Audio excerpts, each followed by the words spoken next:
Assalamualaikum warahmatullahi wabarakatuh. Nama saya Akilah binti Abdul Jalil. Nombor matrik DSM 2022060781. Jadi hari ini saya ingin membentangkan tajuk sistem kekeluargaan dalam Islam. Yang pertama, kita pergi ke konsep kekeluargaan Islam. Keluarga ialah unit sosial yang dihubungkan melalui pertalian darah, perkahwinan atau pengambilan anak angkat. Keluarga asas terdiri daripada suami, isteri dan anak-anak. Seterusnya, kita pergi ke matlamat institusi kekeluargaan Islam. Yang pertama, melahirkan generasi yang bertakwa. Yang kedua, melaksanakan tanggungjawab manusia sebagai hamba-Nya. Yang ketiga, menjamin keutuhan sosial dan ekonomi. Yang keempat pula, dapat melaksanakan ajaran Islam dalam semua aspek kehidupan. Kita pergi pula ke kepentingan pembinaan keluarga. Antara kepentingan pembinaan keluarga ialah membina ahli keluarga yang terdiri dengan nilai-nilai Islam. Yang kedua, memelihara diri daripada maksiat. Yang ketiga, menjalankan cinta dan kasih sayang berlandaskan peraturan syarak.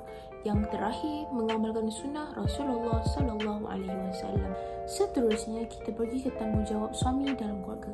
Yang pertama, memberikan nafkah zahir dan batin. Sebagai contoh, makanan, pakaian, tempat tinggal dan wang secukupnya. Yang kedua, memberikan pendidikan agama. Sebagai contoh, pastikan isteri dan anak-anak mampu solat dengan sempurna. Selain itu, memastikan isteri dan anak menutupi aurat dengan sempurna. Yang ketiga pula, memastikan isteri dan anak tahu ilmu dan bab asas agama. Yang ketiga, bergaul dengan isteri dengan cara yang baik. Seseorang isteri layak mendapati layanan yang baik daripada seseorang suami. Yang keempat pula, memberikan perlindungan kepada isteri dan anak-anak. Seseorang yang bergelar isteri juga mempunyai tanggungjawabnya. Tanggungjawab isteri dalam keluarga ialah taat sepenuhnya kepada suami berlandaskan hukum syarak. Yang kedua, mendidik anak-anak. Sebagai contoh, mengajarkan mereka membaca Al-Quran, mengajar mereka tentang ilmu fardu ain. Dengan ini, kita dapat menyuburkan kasih sayang dalam keluarga. Yang ketiga, membantu suami meringankan bebannya. Sebagai contoh dari segi keperluan asas. Yang keempat, mengasihi dan menyayangi suami dengan sepenuh hati.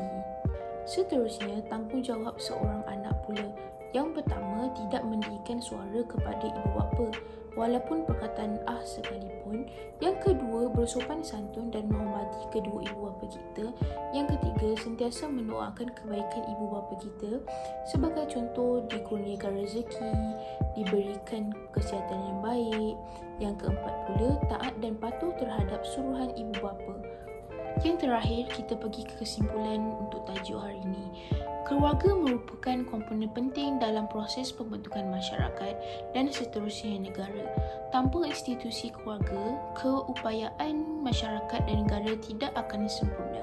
Islam memandang keluarga sebagai sebuah institusi pencorak yang penting dalam pembinaan masyarakat.